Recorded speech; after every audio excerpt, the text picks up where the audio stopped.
Aquí. Ara, no? I per passar és aquest botó d'aquí. Bueno. Hola, buenos días. Después de esta tremenda presentación que me ha hecho el Xavier, la verdad es que no sabría muy bien cómo continuar. Es fuerte, ¿no? Porque venía hacia aquí y estaba realmente nervioso, mucho más que cuando salgo al escenario a hacer algún papel, ¿no? Quiero decir con ello que poder contener o dar forma en esta conferencia a todo lo que el tarot significa en mi vida, pues es un trabajo bastante complejo, ¿no? Sintetizar. Es curioso porque cuando llegué aquí a Barcelona hace 5 años, el primer libro que compré, ¿funciona?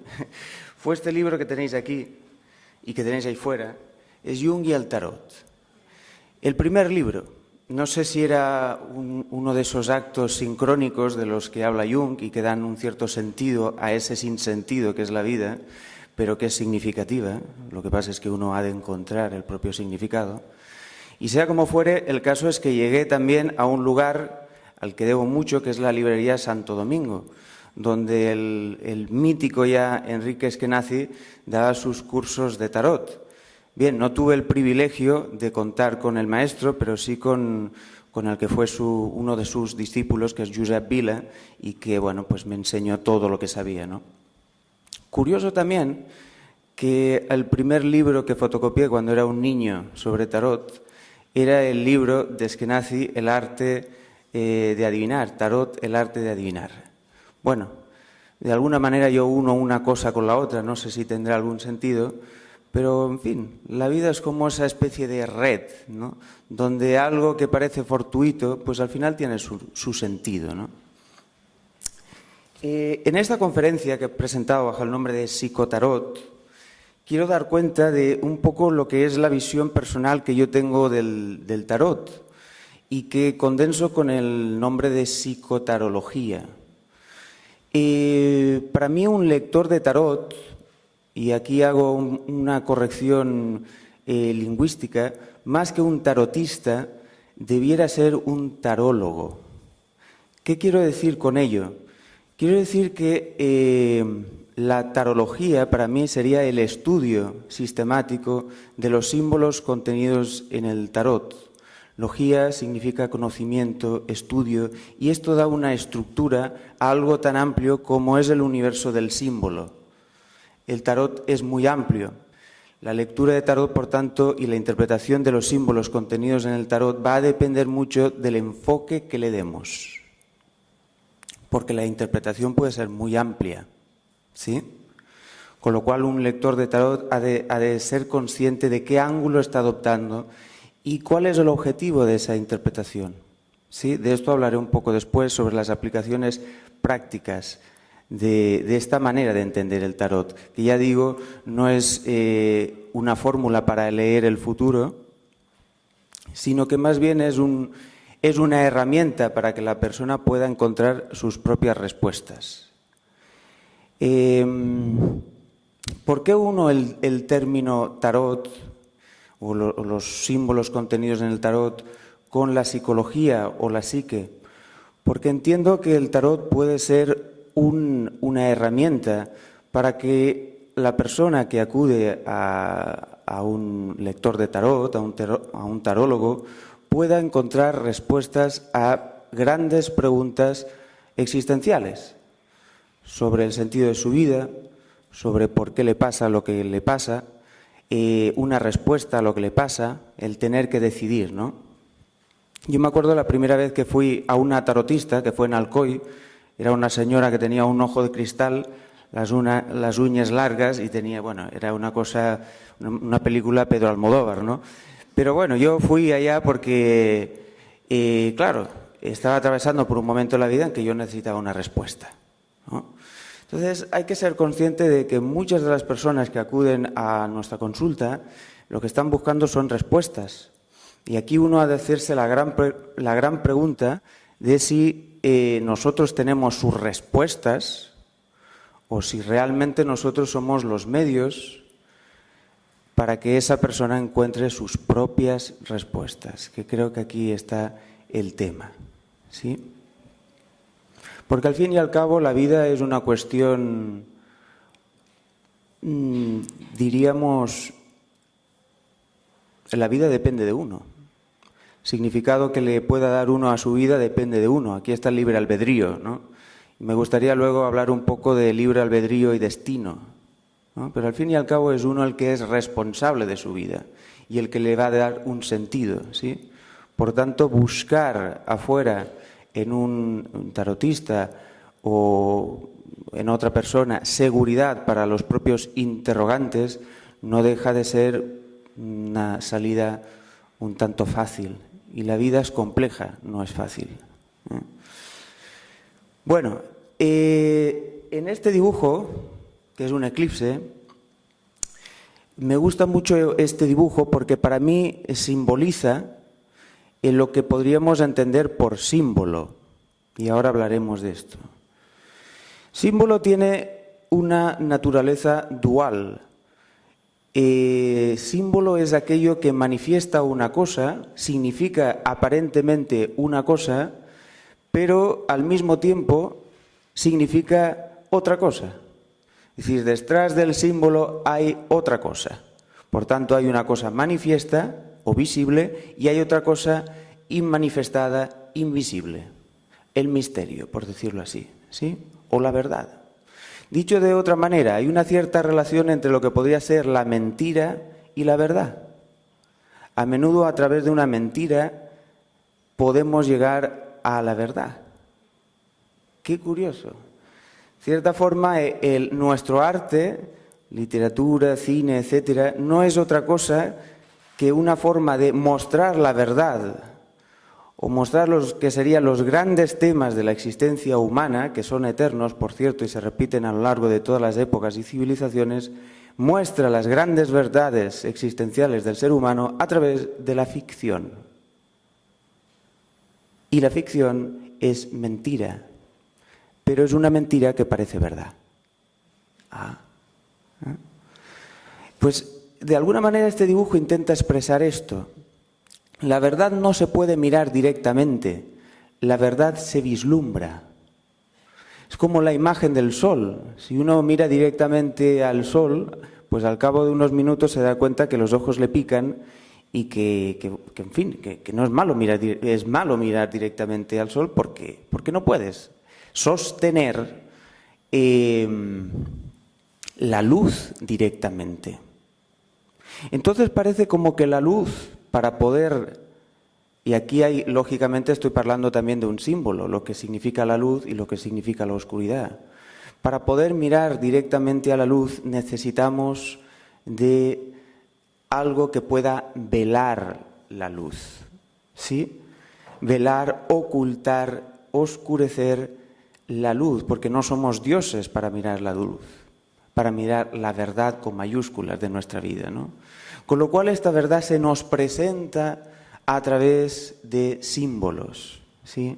Y por tanto la tarea de un tarólogo es desvelar la naturaleza primigenia de los símbolos contenidos en el tarot, para que la persona pueda, de alguna manera, empezar a preguntarse por el significado de lo que le pasa en su vida y llegar a la conclusión de que somos mucho más de lo que creemos, ¿sí? No en un sentido ególatra, sino que detrás de la máscara hay grandes verdades eternas que no dependen tanto de nuestra propia voluntad, sino de una especie de voluntad divina, o llámesele destino, o llámeselo arquetipos, etc. Con lo cual, esta imagen creo que simboliza bastante bien lo que es el trabajo de un tarólogo, y es a través de unos símbolos poder llegar a lo primigenio, lo arquetípico, las verdades subyacentes en nuestra propia psique. Por cierto que la psique no obedece a nuestra propia voluntad, ¿sí? La psique es un mecanismo que se autorregula y que es autónomo, ¿sí?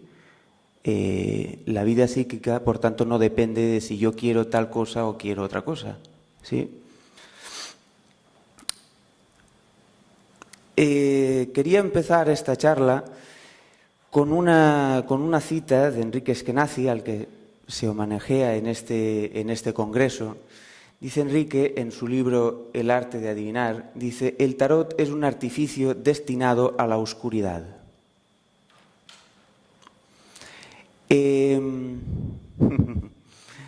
¿Qué quiere decir destinado a la oscuridad? Que la naturaleza del símbolo es lógicamente enigmática, es oscura, es hermética, ¿sí? Mirad que la palabra arcano viene de la palabra arca, ¿sí? La palabra arca es un cofre, una caja que guarda un secreto, ¿sí? Y de la palabra arca, arcano. Luego los arcanos son, en definitiva, imágenes que guardan secretos, ¿sí? ¿Cómo llega uno al secreto? ¿Cómo despierta uno a la realidad del secreto, ¿no? Me viene ahora el famoso libro del secreto, ¿no? Bueno, esto es otro tema. Pero es curioso, hoy reflexionaba, cuando uno dice la sociedad está durmiendo, hay que despertar a la verdad. Es curioso porque parece ser que cuando uno despierta a la verdad ve la luz, ¿sí? Uno despierta y ve la luz. Yo no sé si vosotros habéis despertado alguna vez de forma repentina en medio de un sueño, una pesadilla, pero yo nunca vi la luz. Porque yo no duermo con la luz encendida. No sé si alguien de aquí duerme con la luz encendida, pero lo que vi fue la oscuridad. Y entonces encendí la luz.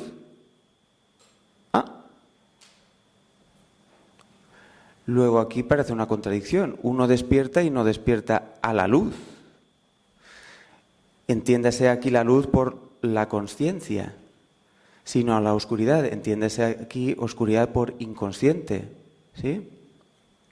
De hecho, un tarólogo lo que hace es develar o desvelar lo inconsciente en el consultante. Mirad que Jung, cuando habla del proceso de individuación, dice el primer peldaño sería abrazar la propia sombra. Dice, uno no se ilumina imaginando figuras de luz, sino haciendo consciente la oscuridad. Un procedimiento trabajoso y, por tanto, impopular. Y, por cierto, es muy impopular. Porque uno lo que quiere es ser fantástico y maravilloso en la vida, tener éxito, tener un apartamento en la playa, 2 novias y un Ferrari en la puerta, ¿sí? Y esto es la maravilla, pero esto no es la luz, ¿sí? Esto es lo que desea el ego, lo que desea nuestra conciencia. En unos será de una forma, en otros de otra. Pero el tema es qué hay por debajo de ello, es decir, qué se desea en nosotros, ¿sí? ¿Cuáles son nuestras necesidades reales? ¿Y qué imágenes anímicas hay en nosotros? O dicho de otra forma, ¿qué mitología personal hay en nosotros? ¿Qué mitos conviven en nosotros? ¿Cómo se expresa el alma y a través de qué imágenes se expresa el alma en nosotros? Y por tanto debemos atender a los sueños, al arte, a esos fenómenos sincrónicos, etcétera, ¿no? Porque el inconsciente no se relaciona con nosotros de una forma lógica, sino de una forma poética, mágica, una forma analógica, si se quiere.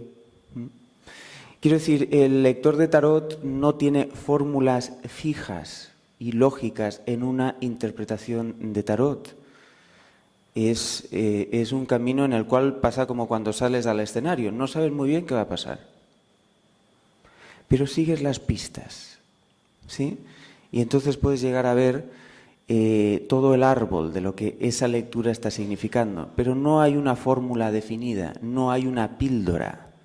Cuando uno va al doctor o va al psicólogo, el paciente occidental lo que pide, lo que pedimos es una píldora, es una solución, es una respuesta. Dime qué me pasa, dame una solución, pero las cosas no son tan sencillas. La vida es un proceso psíquico que se vive a través de nosotros y en los que nosotros, por cierto, somos sujetos que contienen este desarrollo psíquico, ¿sí? Nuestro trabajo, en todo caso, es hacernos conscientes. Y dice Jung, primero, haz consciente de la propia oscuridad, ¿sí? Luego hablaré del proceso de individuación y lo que entiende Jung por ello.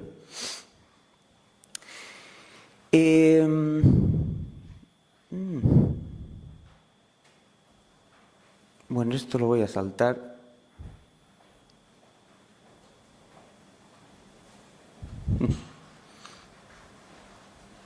No sé si estoy siendo muy abstracto, si lo soy, intento bajar un poquito. Bueno, mira, aquí tenemos un dibujo con todas las cartas del tarot. Se le han dado muchas interpretaciones a lo que podría llegar a ser el tarot. Voy a citar a Eskenazi. Dice, si cada arcano puede compararse a un ladrillo, el tarot se presenta como una ardua construcción en la cual hay quienes ven un laborioso laberinto. Por cierto, que la obra de oráculos es un laberinto en la oscuridad, ya os lo digo, donde vais a tener un contacto con los arcanos, en la cual hay quienes ven un laborioso laberinto, dice otros un templo cuyas llaves permanecen ocultas. Su condición enigmática no le viene a este objeto sino de las potencias mismas que pone en juego. Por la índole de estas cuestiones, el tarot es un artificio destinado a la oscuridad. Se pregunta Eskenazi, ¿es el tarot un juego de salón? ¿Es un medio de desarrollo espiritual? ¿Son claves para el aprendizaje esotérico, iniciático? ¿Es un compendio de antiguas enseñanzas? ¿Es un sistema que permite aprender la trama subyacente a la profusa variedad de eventos manifiestos? ¿Es un instrumento de adivinación? ¿O es un código de símbolos que abrazan las reacciones del inconsciente ante el insondable misterio de la existencia? Bueno, Eskenazi dice que puede ser todas estas cosas al mismo tiempo. Por tanto, va a depender mucho de cuál sea nuestra propia óptica a la hora de interpretar el tarot. Y esto es importante, ¿sí? Uno debe ser plenamente consciente del lugar desde el cual interpreta el tarot, ¿sí? Cuando uno tiene un sueño, este sueño puede ser interpretado de muchas formas, pero va a depender en gran medida de las herramientas de interpretación que tengamos y del sistema que tengamos para interpretar eso. Y esto es importante, ¿sí? No es solo a mí me viene que te va a pasar tal cosa. Es decir, la intuición, si no hay un trabajo de logos detrás, es una intuición ciega, ¿sí? Es una intuición que en el fondo poco puede ayudar a la persona. Lo que puede llegar a ayudar a la persona es proporcionar los medios para que esa persona se conozca mejor. No para decirle te va a pasar tal o te va a pasar cual. Porque esto no puede solucionar puntualmente el problema porque la persona se queda tranquila. ¿Qué significa? Que tiene seguridad. Porque nadie quiere inseguridad ni incertidumbre en su vida. Todos queremos tener las respuestas, ¿no? Si la vida es un juego, pues por lo menos los jugadores occidentales queremos saber las reglas del juego, lo que va a pasar, si voy a ganar o no, etcétera, etcétera. Cuando la vida es un misterio. La vida no está para solucionarla.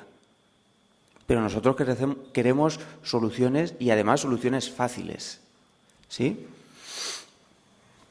El trabajo de conocerse a sí mismo no es un trabajo fácil, necesita del tiempo, necesita tiempo y necesita de introspección y necesita de vivir la vida, lógicamente, de hacerse preguntas, ¿sí?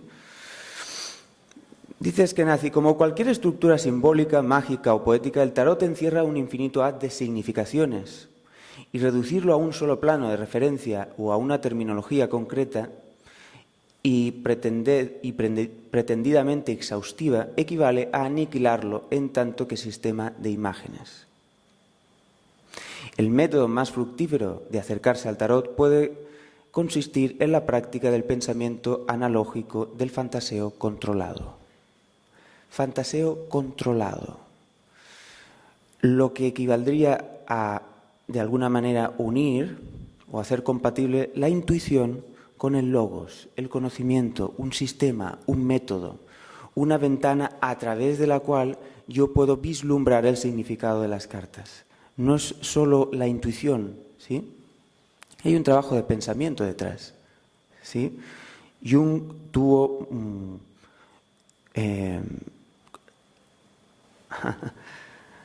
Jung fue capaz de traducir mediante el método científico o la psicología el contacto que él tenía con su propio inconsciente, ¿sí? Es necesario que nosotros las imágenes, las señales, los sueños, etcétera, todo lo que es inconsciente nosotros lo podamos llevar a la realidad, traducirlo, interpretarlo y darle una forma más o menos definida, ¿sí? Porque si no se queda en una superstición. Y la diferencia, pues, entre el sabio y el loco, pues no hay diferencia, ¿sí? Jodorowsky tiene una frase que no sé de quién tomará, porque Jodorowsky toma las frases de donde le da la gana y no cita a nadie. Y dice, si el loco persistiera en su locura, se volvería sabio. ¿Sí? Pero es un loco que persiste en la imagen y finalmente le da una estructura a ello. Esta estructura permite alumbrar lo que podría ser una intuición primigenia y alumbrándola permite que el grupo, la humanidad, disponga de este conocimiento. Sí, pero para ello se necesita Saturno, ¿no? En términos astrológicos. Se necesita disciplina, esfuerzo, ponerse cada día, investigación. No es fácil, es la farga, ¿no? Donde el herrero, ¿no? Templa el hierro, la espada, ¿sí? Donde se crea el arte, ¿no? Hefesto era uno de los dioses creadores, ¿sí? Pero necesitaba del tiempo para crear. Y era un dios que, por cierto, el resto de dioses se reían de él, ¿no? En el Olimpo, porque era cojo. Claro, aquellos que nos dedicamos a bucear en lo inconsciente, pues un poco el medio nos ve como, ¿qué le pasa a este? Este es sospechoso de... Yo me acuerdo que cuando estuve trabajando de profesor asociado en el Departamento de Filología Catalana de la Universidad de Barcelona, yo he tenido muchas vidas, soy como los gatos, pues se me ocurrió un día colgar un cartel sobre mis cursos de psicotarot en el pasillo del departamento, allá en Mundet, y no veáis el revuelo que se causó. Porque claro, un filólogo que se pone a estudiar el tarot, pues debe estar tocando el bolet, ¿no? Que os digo aquí, ¿no? Debe estar loco este hombre. Pues mira, no estoy loco, no estoy loco, pero sé que todos estamos locos y el que cree no estar loco, este es el más loco de todos, porque cree ser normal. Y querer ser normal es un peligro altamente tóxico para la sociedad y todos queremos ser normales. Cuando uno viene a una lectura de tarot, lo que quiere es la respuesta fácil para quedarse tranquilo y saber que lo que le está pasando es normal y que es normal y que por tanto no es la oveja negra y que no pasa nada, etcétera, etcétera, ¿no? Pues mira, desgraciadamente, si uno quiere emprender un camino de conocimiento y encontrarse con la verdad, primero ha de despierta su propia oscuridad y después ya veremos si ve alguna luz, en fin. Las ovejas negras parece ser que son las que traen la luz, pero no lo queremos ver. Es más, votamos a lobos vestidos de ovejas luminosas. Y quien dice lobos políticos habla de gurús espirituales, etcétera, etcétera. Porque en definitiva lo que quiere el ser humano es una respuesta fácil y que le solucionen la papeleta de la vida. Para poder hacer así y acusar al otro de los propios problemas, ¿no? Porque tú me dijiste que a mí me iba a pasar tal cosa. Claro, yo te lo dije porque tú querías eso. Quiero decir que en el medio en el medio que estamos hablando, del tarot, hay mucho engaño también y hay mucha superchería, charlatanería también, porque lógicamente la gente busca de alguna manera esto, ¿sí? Igual que en la medicina también hay esto, ¿sí? Si no, cuando uno va al médico, pues va para que le den la píldora, la pastilla, para quedarse en definitiva tranquilo, ¿sí? Porque convivir con la incertidumbre es un trabajo de verdaderos héroes, porque sinceramente no sabemos qué va a pasar. Y por tanto la vida consistiría más bien en lo que es la vía del guerrero, y ahora me voy a Castaneda. La vida es estar continuamente al acecho, como los cazadores. Un cazador está despierto, ¿sí? Un cazador está viendo lo que está pasando afuera. El cazador se conoce a sí mismo, conoce sus propios medios, conoce sus límites. Esto es un guerrero, el que se conoce a sí mismo, conoce el límite. Una palabra que, por cierto, no nos gusta. Nos gusta ser todo lo que podemos, ¿no? Que, bueno, para ser Primero hay que conocer lo que uno es y sus propios límites, si no es imposible. Lo demás son fantasías, que por cierto nos gustan mucho las fantasías. Nos gusta mucho fantasear. Pero no nos gusta ver la verdad. No nos gusta ver lo objetivo de nuestras situaciones. Es cierto que cuando vamos a una consulta de tarot se lee la propia vida, porque es en la propia vida y en los hechos de lo que me está pasando que está la chicha. ¿Sí? Aquí está la chicha, aquí está lo que hay detrás de la máscara o de la imagen que yo tengo de mí mismo. ¿Sí?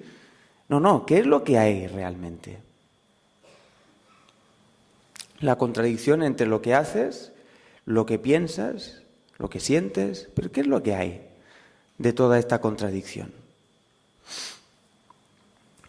En la ponencia hablaba de arquetipos de transformación. Jung prácticamente no habla del tarot en su obra. He rescatado una frase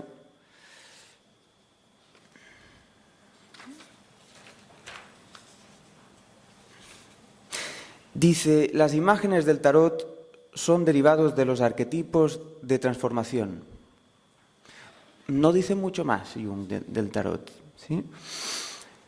Pero sí es interesante que defina estos símbolos, estas imágenes, como arquetipos de transformación, porque estamos en una especie de odisea personal o de mapa mítico del alma, donde la persona, no me gustan los micros, ya lo digo, donde la persona se encuentra con distintas situaciones en su vida, que son situaciones críticas, situaciones de transformación, donde va a haber un antes y un después.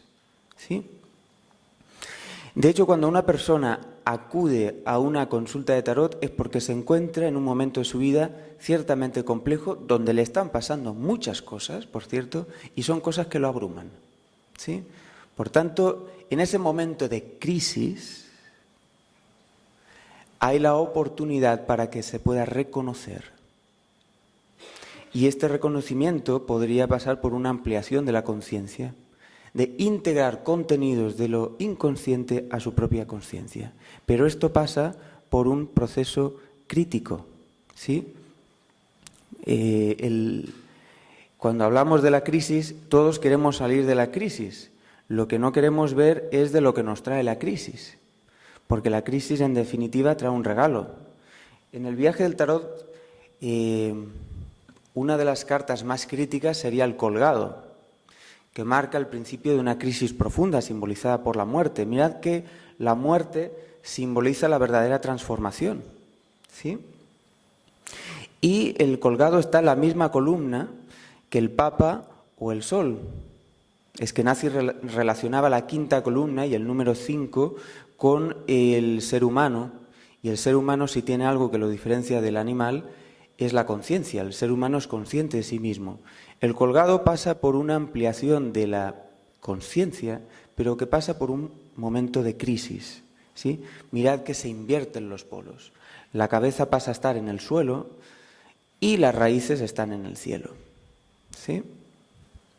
Dicho de otra manera, hay que hundir la cabeza y tus ideas de lo que eres o de lo que deberías ser y tu propio fantaseo en el fango. Hay una humillación en el colgado.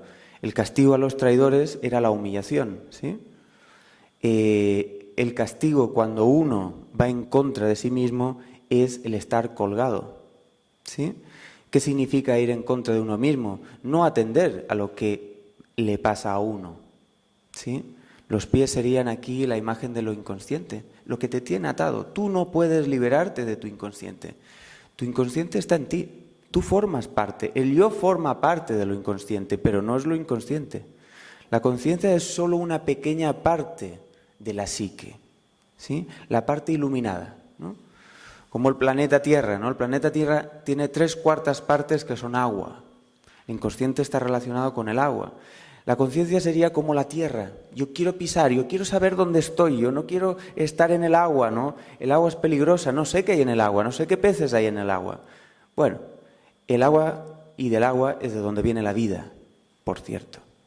Y es del agua de donde emerge la tierra, como la propia conciencia. La conciencia, por tanto, se recorta de lo inconsciente colectivo, ¿sí?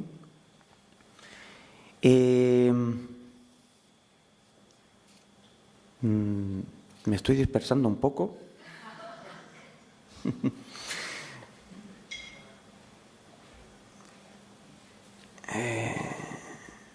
Mirad, esta imagen me gusta. Esta imagen de los dos peces también lo relacionamos con la religión, con el cristianismo, ¿no? Los peces. Mirad qué bonito, ahora me viene la imagen del Cristo lavando los pies a sus discípulos, ¿sí? Y cómo este acto de humildad y generosidad lo hace lavando los pies. Y los pies, como la imagen del colgado que estábamos viendo ahora, son la extremidad, podríamos decir, que escondemos, ¿sí? La extremidad deforme. Nuestras manos se han ido desarrollando, son las que manipulan, ¿sí?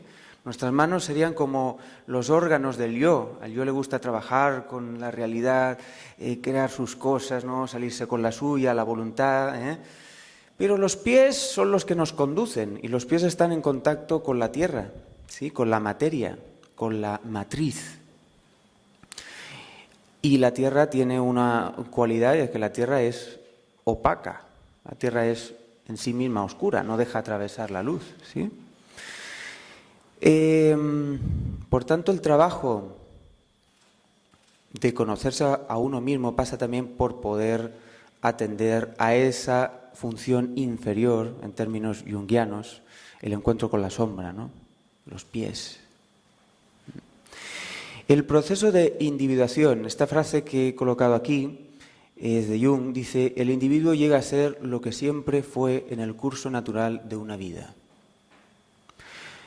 Y me gusta la imagen de estos dos peces, más con esta frase que os he puesto, dice: solo puedes estar perdido si estás intentando llegar a alguna parte. ¿Sí?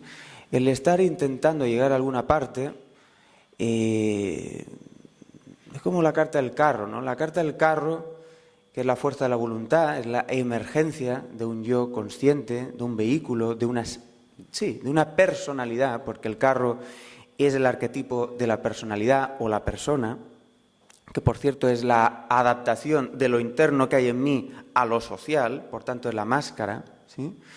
El carro quiere ir hacia allá, y es la fuerza de la voluntad, y el carro va hacia allá, ¿sí? Pero el proceso psíquico no sigue estas reglas lógicas de lo que tiene tu voluntad o no, sino que se autorregula a sí mismo, ¿sí? Más bien necesita que tú puedas desarrollar la atención, la escucha, la introspección, la autoobservación. Son cualidades propias del ermitaño, ¿sí?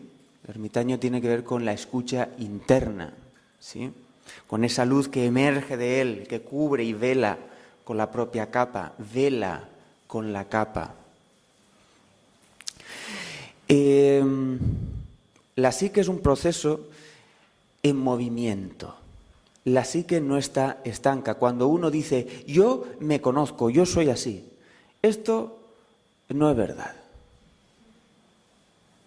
Cuando uno dice, yo me conozco, probablemente ya ha caído en la sombra, sin darse cuenta, o en el diablo.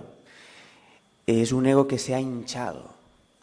Los egos se hinchan por defecto o por exceso, El hecho de que uno crea que se conoce totalmente a sí mismo es falso, porque la psique está viva, es orgánica, se está desarrollando a través de uno. Uno es el vehículo y es el canal a través de lo cual lo eterno se hace carne. El espíritu se hace materia. El espíritu no está por ahí volando. Lo divino no está por ahí volando. Lo divino se hace carne, lo divino se encarna. Lo divino, lo inconsciente, quiere ser vivido a través de nuestra experiencia, a través de la vida. Y es la vida, en cierta forma, lo que va a decir lo que somos o lo que acabaremos siendo, ¿sí?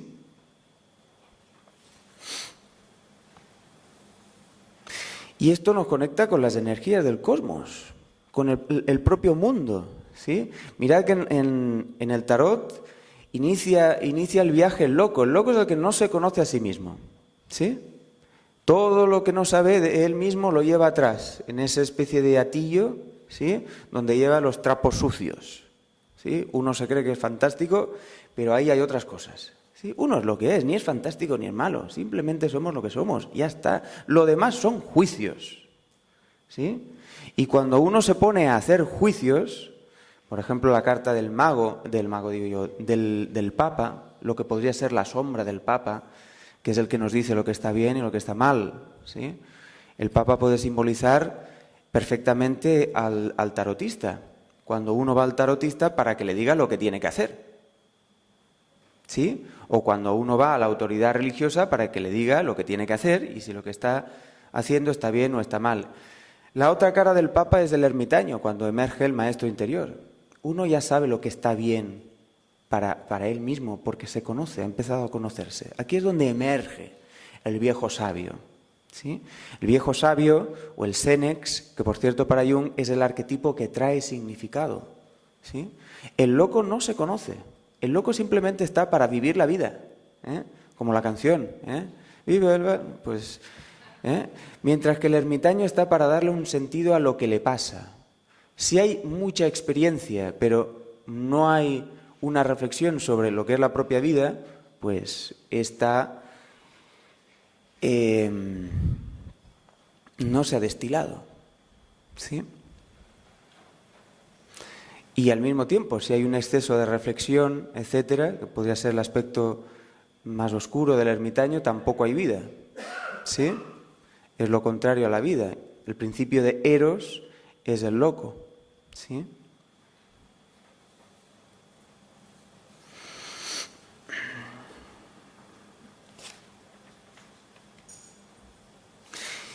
Y voy mal de tiempo, quiero hablar de la naturaleza del oráculo. Mirad que esta carta del tarot, que es la Rueda de la Fortuna, que por cierto si venís a ver oráculos, yo soy el actor que está en la cámara de la Rueda de la Fortuna, que es la carta del enigma. El oráculo es el enigma, ¿no?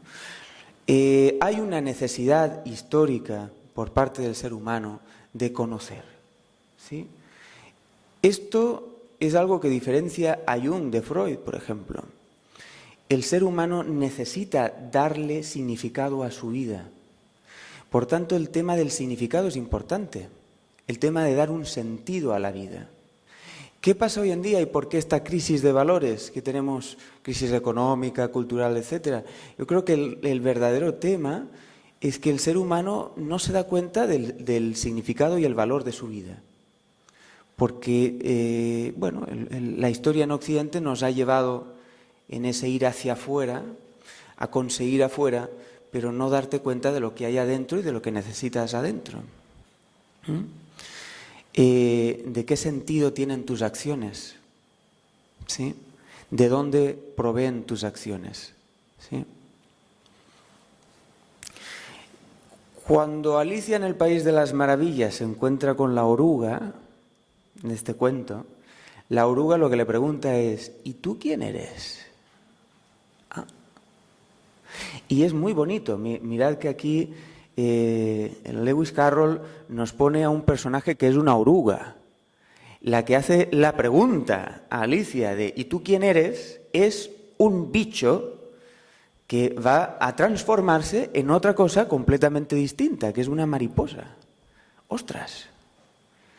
Un bicho que se arrastra, luego se convierte en una mariposa que vuela. ¿Qué quiere decir esto? Que las formas cambian también. La transformación, pero la transformación de la oruga no depende de ella.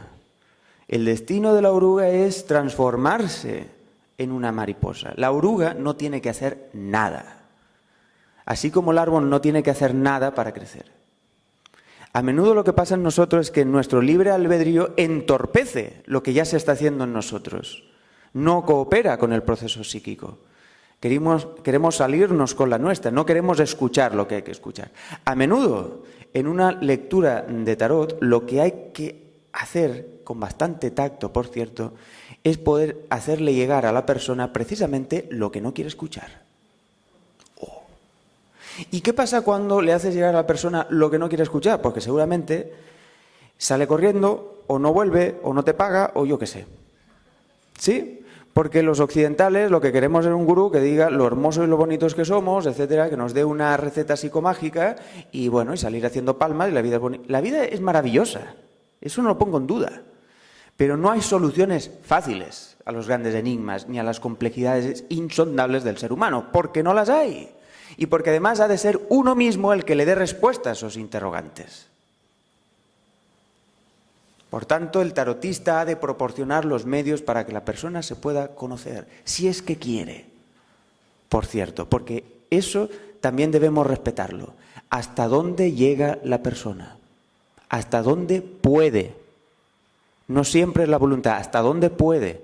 Porque si la persona tiene unas defensas psíquicas, por algo será. Porque quizá no puede ir más allá.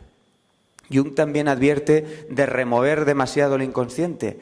¿Hasta qué punto la persona puede sostener en su vida diaria esto que está haciendo chup chup en lo inconsciente? ¿Hasta qué punto? Bueno, hemos de ser realmente conscientes hasta dónde podemos llegar también, hasta dónde puede sostener la persona. Una buena lectura de tarot es el punto de partida de una elaboración posterior, una elaboración terapéutica, si se quiere. Una lectura de tarot no es terapia, porque en una lectura de tarot la persona no puede elaborar esos contenidos que aparecen. Eso necesita de una elaboración posterior, ¿sí? Pero sí es el arranque. Una lectura de tarot es como encender una llama en medio de la oscuridad. Ahí ya puedes ver las formas, ¿sí? Lo que estabas tocando ya no es lo que tú creías que era. Ahora has visto la forma. Yo creía que era. Pero no es eso. Y pum, vuelve la oscuridad. ¿Sí? Con lo cual uno tiene que hacer un proceso de reelaborar todo eso inconsciente y eso pasa por una terapia. No pasa por el tarólogo no te soluciona la vida. Esto ya os lo digo. Es impopular, pero es así. Ahora puede servir de guía. Pero el tarólogo no camina, no hace la vida por ti, tú la haces. Una de las necesidades del ser humano, decía, era encontrar respuestas a sus preguntas, ¿no? Mirad que el templo de Apolo en Delfos, el gran oráculo de la antigüedad, tiene inscrito en su frontón: conócete a ti mismo. ¿Sí? Conócete a ti mismo. ¿Qué es leer la fortuna? Es leer el futuro. Mirad que la rueda de la fortuna, o leer los naipes, las cartas, es leer la suerte, la buena fortuna, ¿sí? Leer en definitiva el destino. Pero aquí vemos al destino como algo exterior que hay que desentrañar, etc. Y más bien el destino es conocerse a uno mismo. ¿Sí? Porque el que no se conoce va ciego. Y aún así vamos medios ciegos. Quiere decir que uno, cuando cree ya ver, no, ya se perdió totalmente. Por ahí no va el tema. Mirad que la rueda de la fortuna también hay estas imágenes un tanto inquietantes. Lo que sube, lo que baja, lo que está en continuo movimiento. La psique está en continuo movimiento, señores. ¿Sí? No se para. ¿Sí? Ahora hay que hacerse la pregunta también de qué mecanismos adopta el yo para poder vivir todo eso y además vivirlo afuera, en un mundo que tiene unas ciertas exigencias. Tenemos una personalidad, una persona que es lo que es el medio para contactar con los otros. ¿Qué dinámica sigue uno? Inconscientes. Porque a menudo somos presa de esa inercia en la que caemos y de la cual no podemos liberarnos. En este sentido, todo aquel contenido inconsciente que no ha sido elaborado y traído a la luz de la conciencia, puede, de alguna manera, estar coartando la libertad de acción que tiene la persona en su propia vida, precisamente porque ese contenido lo tiene a uno atrapado, ¿no? Como la carta del diablo, ¿no? Con esos dos seres que están encadenados, ¿no? Algo así como la rueda de la fortuna, que por cierto es el círculo y es el arquetipo del sí mismo, el proceso de individuación de Jung, ¿sí? Pero mirar que esta carta la podemos unir de alguna manera con el mundo también. En el mundo aparece el círculo, pero es un círculo que se ha convertido en eclipse. En elipse. Sigue habiendo un centro, ¿sí? Pero es un centro que gravita con una polaridad, ¿sí? Nuestra psique está constituida por fuerzas opuestas entre sí, ¿sí? En la psique hay fuerzas que están en continua tensión, contradicción, etc. Esta tensión es lo que precisamente mueve la vida, ¿sí? Es la tensión, el choque de estas fuerzas, el motor, ¿sí? Una vida sin esta tensión psíquica es vivir en letargo. Es una vida despersonalizada, ¿sí? Porque la materia tiende a lo inerte, la materia tiende a la muerte. ¿Qué es lo que le da vida a la materia? El espíritu que se hace carne en la materia, la psique. La psique, con sus grandes temas, lleva a la materia a vivir, a entusiasmarse. Mirad que la palabra entusiasmo significa aquel que tiene los dioses en sí, en griego, y que la pitonisa entraba en un estado alterado de conciencia, de trance, ¿sí? Donde era poseída por los dioses, esto es lo que decían los griegos, y luego emitía una especie de, un mensaje que había que descifrar. Y los encargados de descifrar ese mensaje confuso, porque la psique no hay claridad, sino que la psique es confusa, los encargados eran los ministros del templo, ¿sí? Que se encargaban de interpretar. Y por tanto la labor del tarólogo es interpretar lo psíquico y darle un significado o proporcionar los medios para que la propia persona le pueda dar un significado.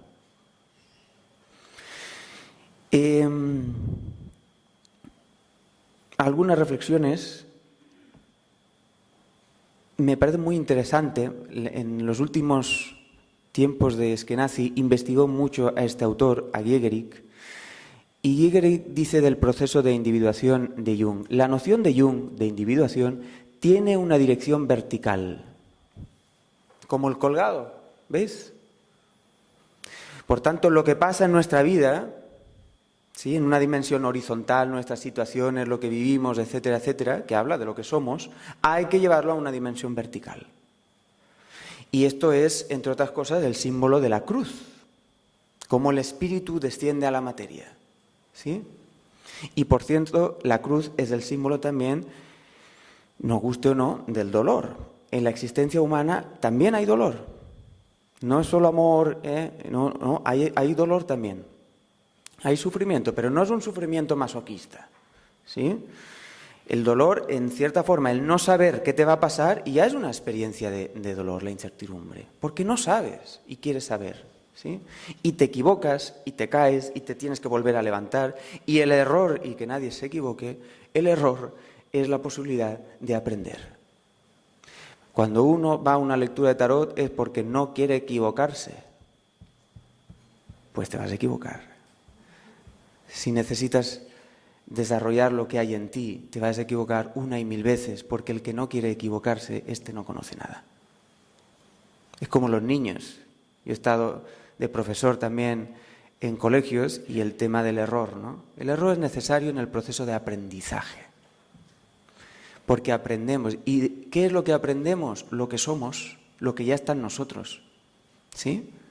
El tema es cómo hacer eso que ya está en nosotros, con nuestro libre albedrío, pueda tomar una forma en el mundo más o menos armónica, ¿sí? Una forma como la que tiene este andrógino sagrado del mundo, ¿sí?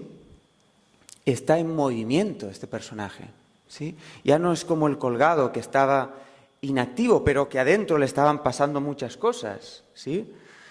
Es el proceso de individuación, pero que se ha hecho carne, dice Giegerich. Nuestra tarea a lo largo de toda la vida es descender lentamente de las sublimes alturas para arraigar en la realidad singular por primera vez. singularizarse. Ya no es yo lo soy todo, yo puedo serlo todo, sino de que esas infinitas posibilidades contenidas en el mago, la unidad, el número uno se singulariza y de alguna manera está en comunión con ese orden cósmico sagrado que se vive a través de uno, a través de la psique. No sé si voy muy bien de tiempo porque yo me pongo muy abstracto. Mirad, quería poner esto para reírnos un rato, ¿no? Esto es lo que nos pasa cuando vienen a una lectura de tarot, ¿eh? Estos bandidos le preguntan a Dios, te lo voy a preguntar por última vez, ¿cuál es el sentido de la vida? ¿No? Pues esto es lo que queremos, ¿no? Y presionamos, ¿eh? También presiona al paciente, al terapeuta, para que lo cure, entre comillas, porque el terapeuta no tiene que curar a nadie. No se trata de curarte. Curar, nosotros entendemos por curar, eliminar el síntoma. Esto no es curar. El curar es poder ir a la raíz. Y ir a la raíz es descender, no es ascender.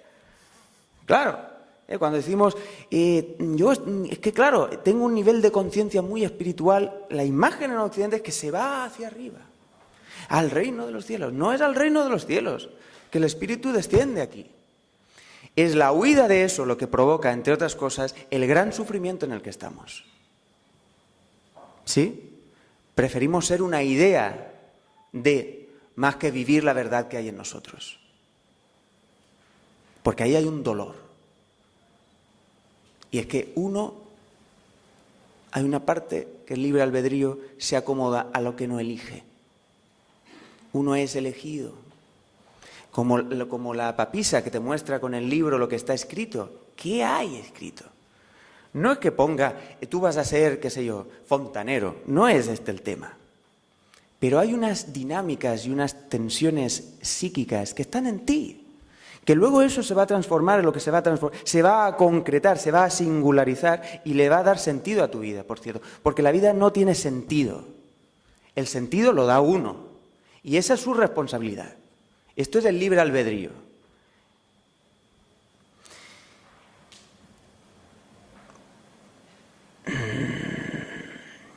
Y por último, quería acabar con una frase de Enrique Vargas, que es el director de Oráculo. Espero que voy bien de tiempo. ¿Sí? Claro. Más o Queda menos. un minuto. Enrique Vargas, que es nuestro director en El Polvorín, dice, el alma está en la piel. La piel es un organismo vivo, ¿sí? Poder atender lo que nos pasa es poder sentir también, ¿sí?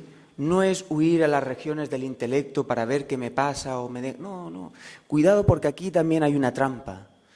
Hay que poder sentir lo que le está pasando a uno, las tensiones que tiene uno. También una lectura de tarot, poder hacer que la persona pueda sentir lo que le pasa. Más que huir de lo que le pasa, poder sentir lo que le pasa, estar con lo que le pasa y ciertamente tener fe que lo que le pasa en ese momento, ese proceso por el cual atraviesa, es lo que necesita. Porque la vida te provee con lo que tú necesitas para aprender en ese momento. Y no se trata en ningún momento de eso que me pasa, ese proceso por el que estoy atravesando, no lo quiero, porque en definitiva es muy curioso el pensamiento occidental que decimos, yo quiero cambiar, pero que me quede como estoy. Hombre, ¿cómo vas a querer cambiar y quedarte como estás? Mirad los griegos, que para los griegos la tragedia tenía un sentido cósmico y vital de primer orden. Cuando Edipo se arranca los ojos, lo que está simbolizando es que su visión de la vida ha cambiado radicalmente. Y no la ha cambiado él, curioso, sino que él es transformado, como en la carta de la muerte. Por lo tanto, uno debe abrirse a la posibilidad de ser transformado. Y eso, por cierto, no lo quiere nadie. Porque mientras uno tiene fuerza, uno le hace el pulso a la vida. Cuando uno ya no puede más y es vencido, entonces no le queda más remedio que, como la estrella, después de la destrucción de la torre, arrodillarse. Y cuando uno se arrodilla, el cielo desciende. Porque el cielo es de los humildes. Y la humildad se gana, por cierto, a base de palos. La carne de burro, a base de golpes, se ablanda. Lo siento si soy duro, pero por lo menos en mi vida ha sido así. Y, por cierto, aquellos que van de humildes y de iluminados y no han pasado por ese proceso, lo único que tienen es un ego espiritual que apesta. y que, por cierto, seguimos, porque queremos seguir siendo engañados. No queremos ver lo que hay.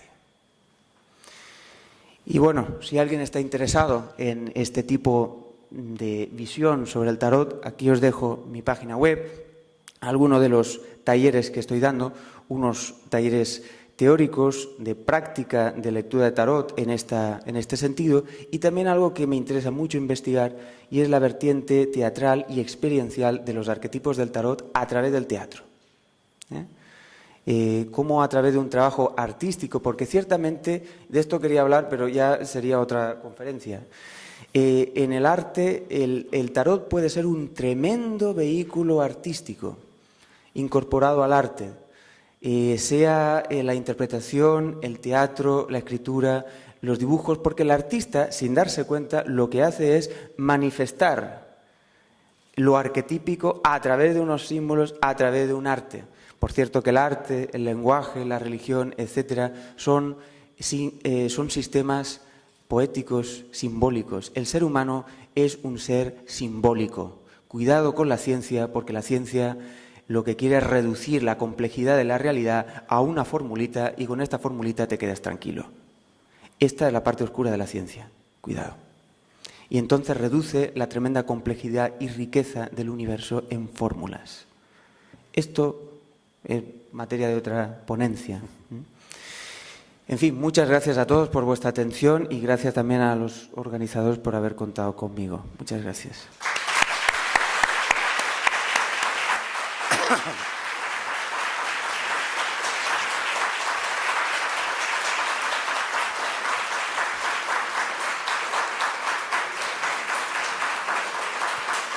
Como decimos en catalán, de unido, ¿eh?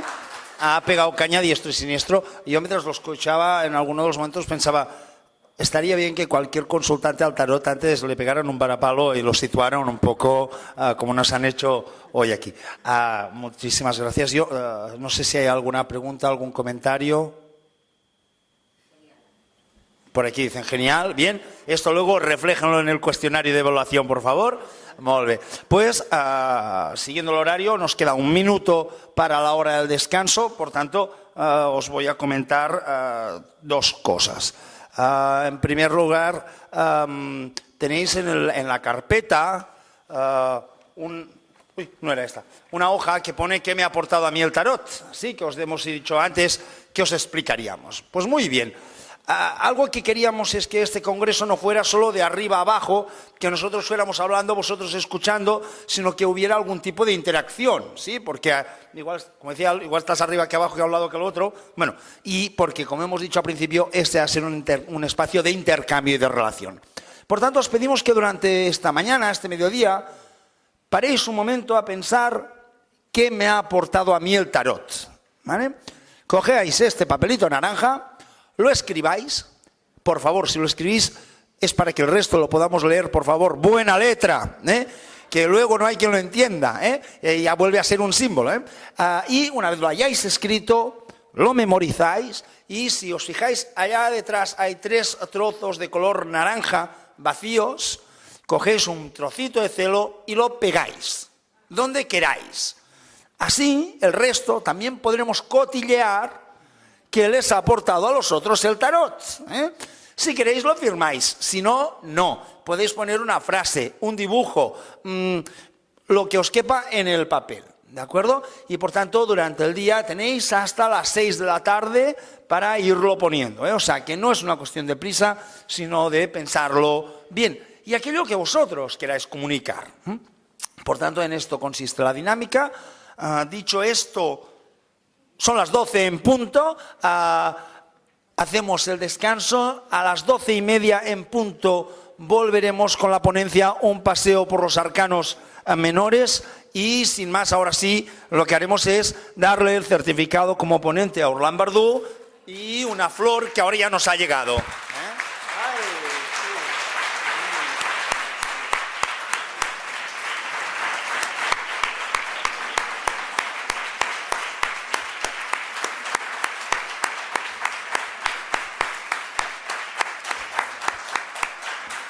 Pues hala, a tomar el